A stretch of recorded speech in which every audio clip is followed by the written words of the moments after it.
우리 지역 주민들의 건강에 대한 궁금증 해결해드리는 우리 가족 건강주치의 시간입니다. 이 10월은 유방 건강의 달입니다. 생활 환경의 변화로 최근 이 여성들의 유방암이 늘어나고 있는 추세인데요. 지난 7월 저희 생방송 CNM에서도 이와 관련해서 유방암과 관련된 이야기 자세히 나눈 적이 있었는데요. 이 유방 건강의 달을 맞아서 다시 한번 유방암에 대한 올바른 정보 전해드리기 위한 시간 마련했습니다. 지난 시간에 미처 나누지 못했던 이야기들 그리고 유전성 유방암에 대해서 조금 더 자세하게 알려드리려고 하니까요. 오늘도 끝까지 함께해 주시기 바라고요. 그럼 먼저 오늘의 주치 소개해드립니다. 명지병원 유방갑상선센터 신혁재 센터장님 모셨습니다. 교수님 안녕하세요. 안녕하세요. 네, 교수님 오랜만에 뵈어 저번에도 네. 유방 건강에 대해서 말씀 나눠봤는데 그때 방송 미처 보시지 못하신 시청자분들 위해서 이 유방암이란 어떤 질병인지 먼저 짚어주고 넘어가는 게 좋을 것 같아요. 네. 유방암은 유방에 생기는 암을 다 얘기하는 거고요. 네. 암이라 하는 거는 정상세포의 분열이 이상하게 변형이 돼서 무한하게 막 증식되고 전이가 되면서 몸을 해치는 걸 암이라고 합니다. 네. 유방은 유방을 정상 조직에는 유방 지지 조직, 유방 조직, 혈관 조직, 림프 조직 이런 것들이 있는데요. 이 중에서도 특히 유방 조직에 유관이랑 그 유엽이라 해서 젖을 만드는 기관인데 이런 것들에서 유래하는 특히 그중에서 유관 상피에서 유래하는 암이 가장 많고요. 네. 유방에 생기는 모든 암을 통칭해서 유방암이라고 합니다. 네. 네, 그런데 여성분들 중에서도 유방암이 얼마나 위험한지 잘 느끼지 못하겠다 하시는 분들 참 많이 계시거든요. 유방암이 얼마나 위험한 질병인지 그 위험성에 대해서도 좀 짚어주세요. 네. 유방암은 전체 여성 암 중에서 갑상선 암 다음으로 두 번째로 많은 네. 암이고요. 10만 명 중에 발생률을 이제 조발생률이라고 하는데요. 그 발생률이 10만 명당 64명 정도 됩니다. 네. 그리고 1년 새로운 신환 발생률이 2014년 통계를 보면은 약 2만 명 정도가 돼요. 그 중에서 이제 유전성 유방암 오늘 얘기니까 유전성 유방암 얘기를 드리면 전체 한 7% 정도가 네. 됩니다.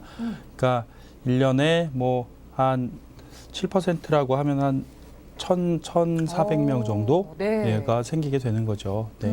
그렇게 많이 너무 적지는 않은 그런 병입니다. 네. 네. 이 7%라고 하니까 사실 조금 와닿지 않았는데 1,000명이 넘는 분이 유전성 유방암으로 고생하신다라는 말씀을 들으니까 그래도 많은 분들이 이 질환으로 고생을 하시는 것 같아요. 네. 그렇다면 이 유방암 유전성, 이 전체 유방암 중에 유방암, 이 유전성 유방암의 비율은 어느 정도나 차지하는 건가요? 네. 제가 좀 전에도 말씀드렸지만 뭐 굉장히 많을 거라고 걱정하시는 분도 있지만 전체 한 7% 정도고요. 네. 그게 아까 말씀드렸는데 우리나라 신환이 1년에 2만 명이라고 가정했을 때 한 1,400명 정도가 됩니다. 네. 그래서 유전성 유방암은 유전 관계, 혈연 관계에서 유전이 되고요. 대개는 어떤 경우 이제 위험하냐면 가족 중에 50세 이전, 특히 이제 45세 이전에 유방암을 진단을 받았다거나 네. 난소암이 있는 환자가 있으면 의심을 좀 해봐야 되고요. 한 환자의 동시에 유방암하고 난소암이 같이 발생을 했을 경우에 특히 더 위험합니다. 네. 그것 여러분도 잘 모르시겠지만 남성에서도 유방암이 있고요. 특히 남성에서 유방암이 있는 경우에 가족력이 있거나 그런 경우에는 유전성 유방암이 아닐지 반드시 의심하고 유전자 검사 같은 것들을 받아보아야 합니다. 네. 뭐 상대되는 개념으로 이제 비유전성 유방암이라고 불리는데요. 이게 보통 우리가 말하는 유방암이고요. 네. 그거는 혈연이랑은 전혀 관계없죠. 그러니까 시어머니가 걸렸고 며느리가 유방암이 걸렸다. 이거는 전혀 유전성 관계는 없는 거죠. 이제 네. 이런 거는 이제 비유전성 유방암인 거고요. 친정 어머니가 걸렸고 내가 유방암이 걸렸다. 이건 이제 유전력이 있다고 봐야 되겠죠. 이런 경우에 이제 유전성이 있는지 검사를 해봐야 되는 겁니다. 네. 이 실제로 저는 이 유방암은 이 여성에게만 있는 암이다라고 생각했었거든요. 네. 근데 유방암의 유전자가 이 아버지로부터 올 수도 있다고요? 맞습니다. 유방암 유전체는 상염색체 우성으로 전이 밑으로 이렇게 네. 전해지는데요.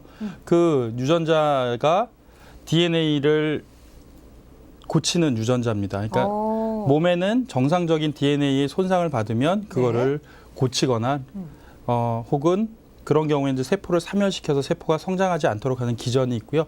그런 건 이제 암 억제 유전자라고 하는데 네. 그 암 억제 유전자에 손상이 오게 되면 그것들이 이제 염색체를 타고 유전이 되게 되면 그것들이 문제가 생겼기 때문에 유전 조절이 잘 안 되는 거죠. 그래서 손상받은 세포가 자라지 않고 저절로 사멸이 되거나 혹은 고쳐져서 정상 세포로 이루어져서 계속 증식을 해야 되는데 그런 과정이 없어지니까 네. 암세포가 자라게 되는 거죠. 그래서 어머니나 아버지한테 하나가 오고 정상적인 게 하나가 오면 일반 사람은 정상인 게 두 개가 있지만 네. 한 사람은 하나가 손상을 받았기 때문에 손상이 받기가 쉬워지는 거죠. 그렇기 때문에 젊은 나이에 유방암도 잘 생기고 그다음에 뭐 남성인 경우에는 잘 안 생기지만 그런 경우에 남성인 경우에도 유방암이 생길 수 있고 네. 또 난소암도 생길 수가 있게 되는 겁니다. 네. 네. 이렇게 아버지로부터도 유전자를 좀 얻어서 유방암에 네. 걸릴 수 있다라는 말씀을 해주셨는데요.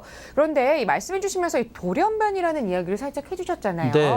이 유방암 유전자에 이상이 있을 때는 그냥 일반적으로 생각을 해도 정상인보다는 더 조금 유방암이 쉽게 걸리지 않을까라는 생각이 드는데 어떤가요? 네, 맞습니다. 정상인보다 더 잘 생기고요. 사람 염색체는 이제 23쌍으로 이루어져 있는데 그 중에서도 이제 13번, 17번 염색체에서 유전성 유방암을 일으키는 그 유전자인 네. BRCA라고 우리 이렇게 얘기하는데요. BRCA1, BRCA2 이렇게 밝혀진 순서대로 이렇게 얘기를 합니다. 그 BR은 브레스트 영어로 BR, 브레스트의 BR에서 따온 거고요. CA는 캔서 진이라 그래서 CA를 따와서 영어 이름이기 때문에 BRCA 진이라고 이렇게 부릅니다. 네. 그래서 BRCA1은 17번 염색체에 있고요. BRCA2는 13번 염색체에 있는데요. 이거는 아까도 잠깐 말씀드렸듯이 암이 발생되는 것을 보호해주는 암 억제 유전자인데 네. 이게 손상이 되면 암 억제를 못 시키니까 계속 암이 생기게 되는 거죠. 그래서 이런 거에 손상을 받으면 또 원래 두 쌍이어야 되는데 정상적인 게 하나는 손상받은 거고 하나는 정상인 거니까요. 아무래도 손상에 취약하게 되고 하나만 손상을 받아도 암이 바로 생기게 됩니다. 그래서 젊은 나이에 암이 생기고 그다음에 난소암도 생기고 여러 가지 암들이 생길 수 있게 됩니다. 뭐 외국 자료를 보면 미국에서는 돌연변이가 있는 경우에 유방암 발생률이 한 85% 정도까지 된다 그러고요. 일반인이 생길 확률이 12%에 비해서 굉장히 높죠. 난소암 발생률도 일반인은 1, 2%인 데서 비해 그런 유전자 변이가 있으면 40에서 60%까지 올라간다고 합니다. 네. 아직은 그렇지만 국내에서는 이렇게 조사된 자료가 없고요. 중간 조사로 이제 코브라 스터디라고 해서 유방암 학회가 정부의 지원을 받아서 하는 학회 연구가 있는데요. 거기에 봤을 때 뭐 중간 연구 결과긴 하지만 국내에서는 유전자 변이가 있으면 한 65% 정도. 네. 그런 정도. 그다음에 BRCA2라는 유전자가 있을 때는 한 45% 정도. 네.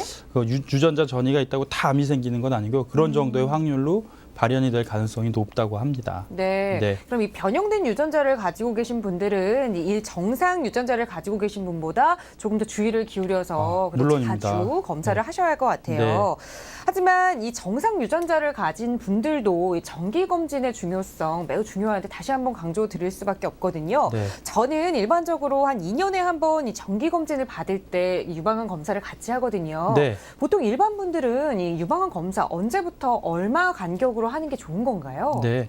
일반인들은 30세 이상부터 매월 자가 검진을 하시는 게 네. 좋고요. 35세 이상부터는 2년에 한 번씩 전문의에 의해서 임상 진단을 받아보시는 게 좋습니다. 유방 촬영은 이제 스크리닝이라 그래서 선별 검사로 많이 하는데요. 네. 유방 촬영 수는 40세 이하부터 매년 혹은 2년에 한 번 정도 하시는 게 좋고요. 네. 네, 근데 뭐 좀 전에도 이 유전자 변이에 관해 말씀드렸지만 이렇게 보인자인 경우에는 좀 더 빠른 시간에 시작을 하셔야 됩니다. 젊은 나이에 걸릴 수가 있기 때문에요.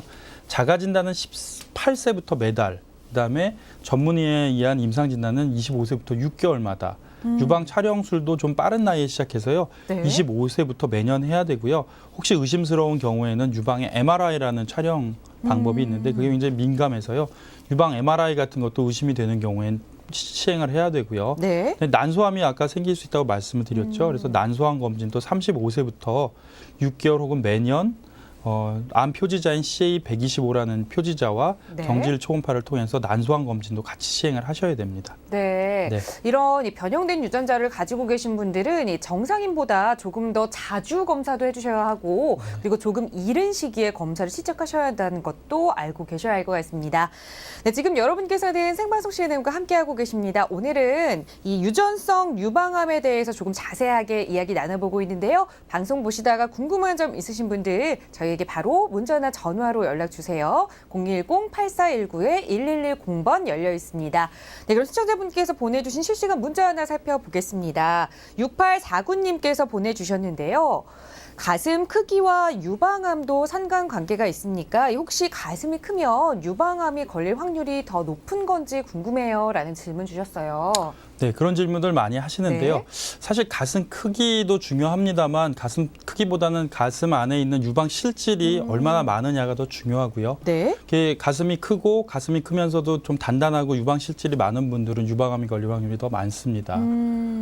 그 이유는 아까도 말씀드렸던 유관이나 유엽이라는 유방을 실제적으로 유즙을 만들어내는 기관에서 유방암이 많이 생기는데요. 네. 그 양이 많고 절대적으로 많고 큰 경우에는 아무래도 유방암이 생길 확률이 올라가는 거죠. 네. 네. 그럼 결국 이 겉으로 보이는 이 외형적인 가슴 크기보다는 네. 이 실제로 이 검사를 받아봤을 네. 때 그 가슴 안을 이루고 있는 것들이 네. 얼마나 큰지 유방 실질이 얼마나 많고 큰지가 더 중요합니다. 커도 지방으로 되게 되어 있는 분들, 특히 연세 많으신 분들 중에 그런 분들인데 그런 분들은 크게 사실 문제는 없습니다. 네. 이 겉으로 보이는 이 가슴 크기는 크게 문제가 되지 않는다라는 말씀을 해주셨습니다.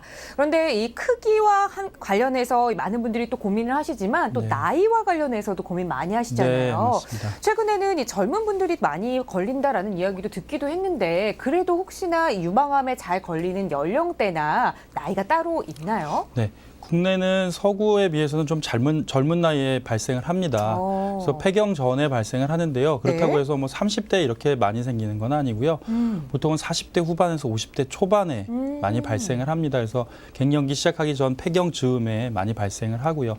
서구는 그거하고는 다르게 60세 이후, 65세 이후 이렇게 많이 발생을 합니다. 네. 우리나라는 조금 다른 패턴이죠. 하지만 이제 점점 나이가 좀 올라가고 폐경 이후로 이제 이렇게 옮겨가는 추세이긴 합니다만 그래서 저희 환자분들 오시면 이제 40대 중반에서 50대 중반 사이의 환자분들은 혹이 생긴다거나 혹은 뭐가 만져지거나 아프거나 그러면 빨리 검진을 받으시고 네. 전문의의 진찰을 받으시도록 권장을 하고요.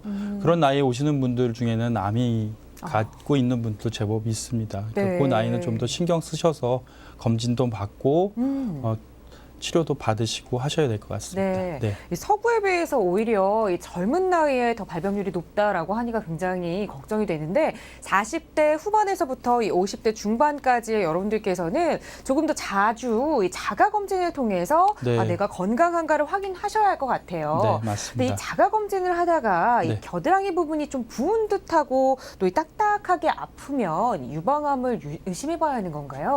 네, 대개 겨드랑이가 아픈 경우는 네. 임파절에 염증이 있거나 혹은 잘 모르시지만 부유방이 있어서 그런 경우들이 가장 흔합니다. 하지만 유방암이 호발하는 나이인 40대 후반, 50대 중반 요 나이에는 특별한 원인이 없는데 겨드랑이에 부은 듯하고 만져보니 딱딱한 것이 만져진다. 그러면 네. 유방암의 초기 증상이 유방의 어떤 혹보다는 겨드랑이에서 먼저 나타나는 경우들도 드물게 있습니다. 네. 반드시 전문의를 찾아서 그런 것은 혹시 아닌지 진단을 받아보시는 게 안전하겠습니다. 네, 이 네. 자가 검진을 하실 때는 이 유방만 만져보시는 게 아니라 이 겨드랑이 쪽에서부터 이렇게 확인을 차츰차츰 해보셔야 할 것 네. 같아요. 네, 여기서 이 시청자분의 문자 하나 살펴보겠습니다. 이 9380님의 문자입니다. 유방 확대 수술을 한 사람은 이 자가 진단할 때 문제가 없을까요? 아무래도 이 보형물이 들어있어서 자가 진단하기가 조금 어려운데요. 이 집에서 체크할 수 있는 방법이 없을까요? 라는 질문 주셨어요. 네. 유방 확대술의 방법에 따라 좀 다르긴 하지만 네. 대개 유방 확대술은 유방 밑에 있는 대흉근이라는 근육 밑에 보형물을 넣거나 혹은 유방 실질 밑에 넣습니다. 네. 그렇기 때문에 유방암은 아까도 말씀드렸듯이 유방 실질 자체에서 생기는 거기 때문에 근육 밑에 보형물을 넣거나 유방 조직 밑에 넣었을 경우에는 촉진을 하시게 되면 네. 암이 있거나 덩어리가 있으면 충분히 만지실 수가 있습니다. 네. 간혹 이제 그런 정상적인 경로가 아닌 다른 경로를 통해서 뭐 이상한 주사 실리콘이나 파라핀 주사 같은 것들을 이렇게 맞으시는 분들이 있는데요. 그런 경우엔 그런 것들이 주사가 되면서 막 덩어리가 져서 암인지 아닌지 구분이 어려운 경우가 많고요. 네. 그래서 절대적으로 유방 확대술이나 이런 데는 꼭 성형외과나 이런 검증된 의료기관에서 하셔야 됩니다. 네. 이 올바르게 받은 유방 확대 수술이라면 이 보형물이 이 근육층이나 실제 유방 아래에 들어가기 때문에 전혀 이 촉진하는 데 문제가 없다라는 말씀해 주셨으니까요. 보형물 삽입됐다고 걱정하지 마시고 자주 자가 검진 통해서 건강 확인해 보시기 바랍니다. 제 주변에는요, 최근에 젊은 친구들인데 불구하고 유방에 작은 혹들이 만져진다라는 친구들이 있어요. 근데 그런 친구들도 병원에 가보면 큰 문제될 게 없다라는 검진을 받고 오거든요. 네, 이 유방에서 발견되는 혹이 모두 암은 아니죠? 네, 아닙니다. 연령별도 좀 다른데요. 20대, 30대 여성에서 가장 흔하게 만져지는 혹은 낭종, 우리 흔히 말하는 물혹이고요. 다음으로는 이제 섬유 선종. 이라는 혹이 있고 섬유 낭종이라는 혹이 있습니다. 이런 것들은 다 양성 종양이고요. 크기가 크고 그런 것들이 이제 뭐 외형적으로나 통증을 유발한다거나 점점 너무 빠르게 자란다거나 그러면 제거를 하고 수술을 해야 하지만 특히 낭종이나 이런 경우에는 저절로 없어지는 경우도 많고 그렇기 때문에 대개는 경과 관찰하고 주기적으로 추적 관찰을 하시면 충분하고요. 다시 한번 강조드리지만 40대 중반 이후 50대 이럴 때 혹이 만져진다면 반드시 암을 한 번쯤은 의심을 해봐야 됩니다. 그래서 꼭 검진을 받아서 이게 암은 아닌지 확인을 받으시고 암이 아니라는 얘기 들으시면 이제 정기적으로 추적 관찰을 하시면 되니까요. 너무 걱정하지 마시고 전문의를 찾으셔서 진료를 받으시는 게 중요합니다. 이 젊은 층들의 혹은 이 낭종일 가능성이 많다라는 말씀까지 해주셨는데 하지만 이 나이가 좀 있으신 분들은 만약에 혹이 만져진다면 암 가능성을 두고 꼭 검사를 받아라라는 말씀해 주셨어요. 그런데 이렇게 이 멍울이 만져지면 이 혹 외에 만져지는 거 외에 혹시 통증도 같이 오는지도 궁금해요. 그런 종양 중에는 특히 낭종이나 섬유 낭종이나 이런 것들은 생리 주기나 이런 외부의 환경, 뭐 스트레스나 뭐 약물의 복용 이런 거에 굉장히 민감합니다. 그래서 그런 것들의 변화에 따라서 유방의 통증을 유발할 수가 있고요. 그렇게 오는 주기적이거나 그런 통증은 대개는 크게 문제가 없습니다. 그렇지만 통증인 경우에도 이제 유방암이랑 관련된 통증들도 있을 수 있는데요. 유방암이 너무 깊이 위치해서 근육이나 혹은 너무 가까이 위치해서 피부나 혹은 신경절이나 이런 데를 겨드랑이 인프절 전이가 돼서 이런 것들이 일어나면 통증을 유발할 수가 있습니다. 그래서 주기적이지 않고 한 곳에 지속적인 통증이 생기고 다른 증상들이 좀 동반이 된다면 그런 경우에는 검진을 받아보시는 게 좋습니다.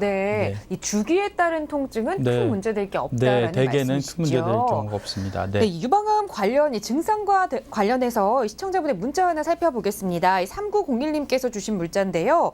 유방암 증상 중에 혹시 가려움증도 있는지 궁금합니다. 저희 어머니께서 유방암 투병 중이신데 많이 가렵다고 자주 말씀하십니다. 유방암 때문인지 궁금해요. 라는 질문 주셨어요.